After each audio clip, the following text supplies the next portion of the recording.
themselves if they don't want to work together. I mean, they've got a lot to speak for in terms of really just exactly how committed they are to anything. House Speaker Nancy Pelosi notified Democrats in the House yesterday that it will be pursuing its own commission to look into the January 6th attack on the Capitol, something Republicans will not admit was an insurrection.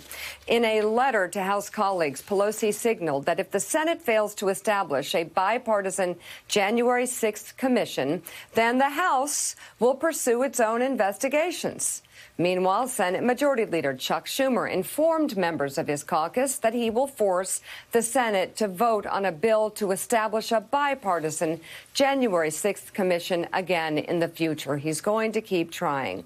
But here we go. When asked yesterday about the attack, Senate Minority Leader Mitch McConnell declined to directly answer whether the January 6th Capitol attack was an insurrection. Leader McConnell, would you define the events of January 6th as an insurrection? Look, I've said a lot about that already. I said it on January 6th. I said it again February 13th. I've covered that comprehensively, and I really don't think there's anything I can add. Really, there's nothing to add. So he talks about the fact that he said what he said on January 6th, and he really, really doesn't want to say more. Why? Why doesn't he want to say more? Why doesn't he want to validate that this was an attack on our democracy, that people were killed, that people were tortured, that laws were broken, that our democracy was interrupted in process? Why? Let's see. He did say that he said it on the 6th. So, as the Senate Minority Leader suggested, here is exactly what he said on the 6th. And on both of those days he mentioned. The United States and the United States Congress have faced down much greater threats than the unhinged crowd we saw today. We've never been deterred before and will be not deterred today. They tried to disrupt our democracy. They failed. They failed. They failed to attempt to obstruct the Congress. This failed insurrection only underscores how crucial the task before us is for our republic. January 6th was a disgrace. American citizens attacked their own government. They used terrorism to try to stop a specific piece of domestic business they did not like. Fellow Americans beat and bloodied our own police. They stormed the Senate floor.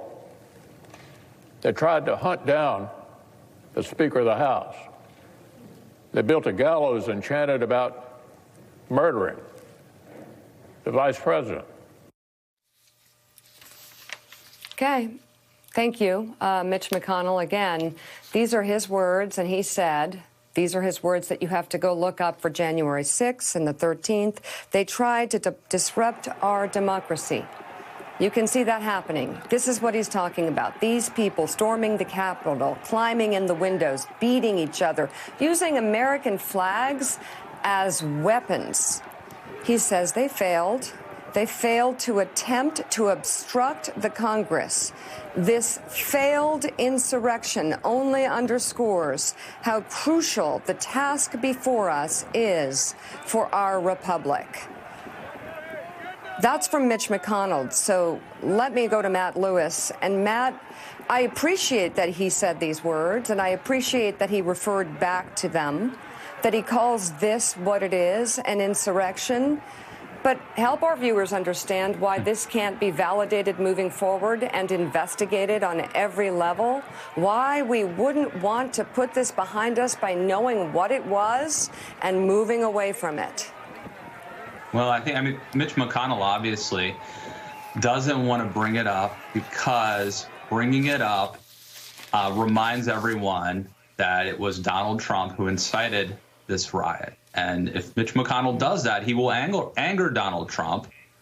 We don't know what that would lead to for Mitch McConnell's political future. We also, Mitch McConnell probably doesn't want to ever talk about January 6th because that could put in jeopardy Republicans' chances to take back the Senate. So he's making a political calculation that it's best to move on and pretend this never happened. And he feels like he could check the box, because he did, as we just heard, he at least once very eloquently spelled out what happened and condemned it. And so he checked that box, and he can always say, hey, I said this was bad.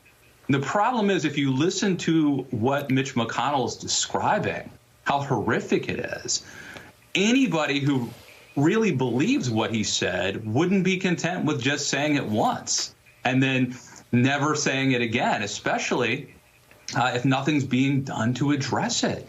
If you believe that American democracy and our government was attacked on January 6th, if you believed all the things that Mitch McConnell said, and then nothing was being done to address it, to make sure it doesn't happen again, you wouldn't just say it once, right? You would continue to talk about it. And so I think the honest truth here is that Mitch McConnell is putting his desire to move on and to succeed politically ahead of his desire to make sure that something like this doesn't happen again. And I think that's obviously an indictment on Mitch McConnell.